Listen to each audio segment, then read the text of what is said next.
ভারতের সাথে বাংলাদেশের যত চুক্তি হয়েছে গত 15 বছরের ফ্যাসিস্ট শাসন আমলে সেটা প্রকাশ করার দাবি করা হয়েছে।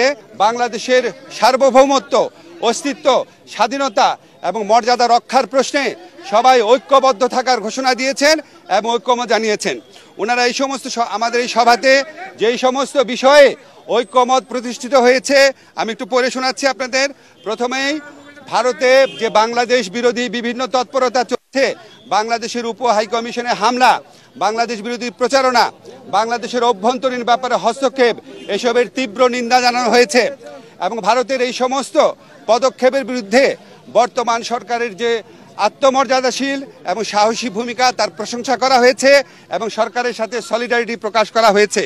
তবে একই সাথে সাথে ভারতের এই সমস্ত প্রচারণার বিরুদ্ধে সরকারকে আরও শক্তিশালীভাবে, আরও বেগবানভাবে এটাকে অ্যাড্রেস করার কথা বলা হয়েছে এবং এই জন্য প্রয়োজনীয় যে প্রবাসী যে আমাদের বন্ধুরা রয়েছেন, অন্য রাষ্ট্র রয়েছেন, বন্ধু রাষ্ট্র, তাদের সহযোগিতা, প্রবাসীদের সহযোগিতা, আন্তর্জাতিক সংবাদ সংস্থার যে সাংবাদিকরা রয়েছেন তাদেরকে এই দেশে ডেকে নিয়ে আসা, এই ধরনের নানান পরামর্শ দেওয়া হয়েছে এবং আমাদের কমিউনিকেশন স্কিল এবং ইন্টারন্যাশনাল লিগাল স্কিল বাড়ানোর পরামর্শ দেওয়া হয়েছে।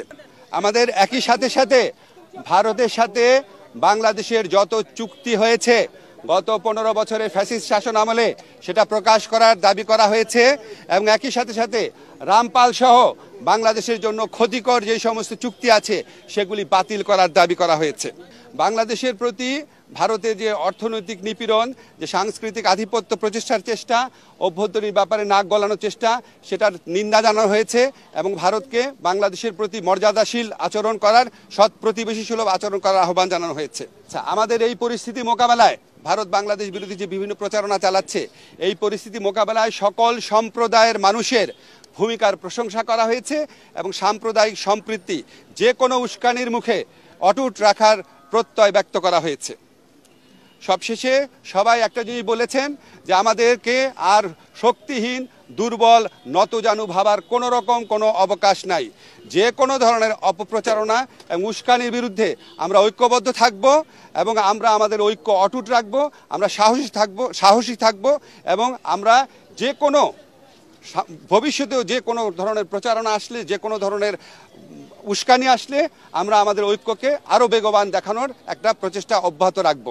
একই সাথে সাথে আমাদেরকে বলা হয়েছে, এটা প্রস্তাব আকারে এসছে যে আমরা যে গোটা জাতি এই যে ভারতের অপপ্রচারণার বিরুদ্ধে ঐক্যবদ্ধ রয়েছি, এই জন্য আমরা সবাই মিলে একটা সমাবেশ করতে পারি কিনা, সবাই মিলে একটা পলিটিক্যাল কাউন্সিল করতে পারি কিনা, এমনকি নিরাপত্তা কাউন্সিল করতে পারি কিনা, এই ধরনের প্রস্তাব আনা হয়েছে।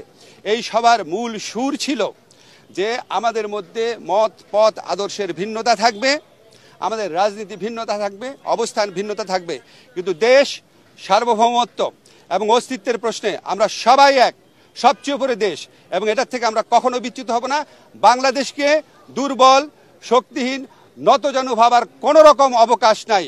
এটা এই জাতীয় ঐক্যমতে, এটা একটা জাতীয় সমাবেশের মধ্যে দিয়ে, সকল রাজনৈতিক সমাবেশের মধ্যে দিয়ে এই বার্তা প্রকাশ করতে, এই বার্তা জানিয়ে দিতে বলা হয়েছে।